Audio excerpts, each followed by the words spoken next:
Hello बच्चों, let's see this question. So the question is saying in dicot root cork cambium is formed by. तो बेटा हमें बताना है डाइकॉट रूट में कॉर्क कैम्बियम को कौन बनाता है. तो कॉर्क कैम्बियम के बारे में सबसे पहले बात कर लेते हैं.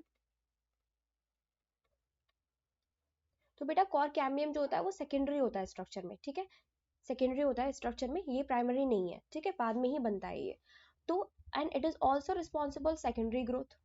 ये किसके लिए रिस्पॉन्सिबल होता है? सेकेंडरी ग्रोथ के लिए रिस्पॉन्सिबल होता है. तो होता क्या है बेटा, जो सेल्स होती हैं पेरीसाइकिल की, ठीक है, डाइकॉट रूट में पेरीसाइकिल प्रेजेंट होती है and this pericycle is present between the xylem. मतलब कि जाइलम बंडल जो होते हैं हमारे, यही कह लीजिए जाइलम फ्लोएम जो बंडल्स होते हैं, क्योंकि रूट में रेडियल वेस्कुलर बंडल पाए जाते हैं. रेडियल वेस्कुलर बंडल का मतलब ये होता है कि यहाँ पे जाइलम प्रेजेंट है तो यहाँ पे फ्लोएम प्रेजेंट है. तो इनके बीच में कुछ सेल्स पाई जाती हैं, पैरेनकाइमेटस सेल्स होती हैं ये. इनको हम लोग क्या बोलते हैं बेटा? इनको हम लोग बोलते हैं पेरीसाइकिल. तो ये दीज जो पेरीसाइकिल सेल्स होती हैं, ठीक है, ये जो प्रेजेंट है यहाँ पे पेरीसाइकिल सेल जो पाई जा रही हैं, दीज पेरीसाइकिल्स डी डिफरेंशिएट होती हैं और डी डिफरेंशिएट होकर बनाती है मेरिस्टेम. एंड दैट मेरिस्टेम जो होती है फिर फर्दर डिवीजन करके, और कौन सा डिवीजन करती है वो? टेंजेंटियल डिवीजन करती है वो.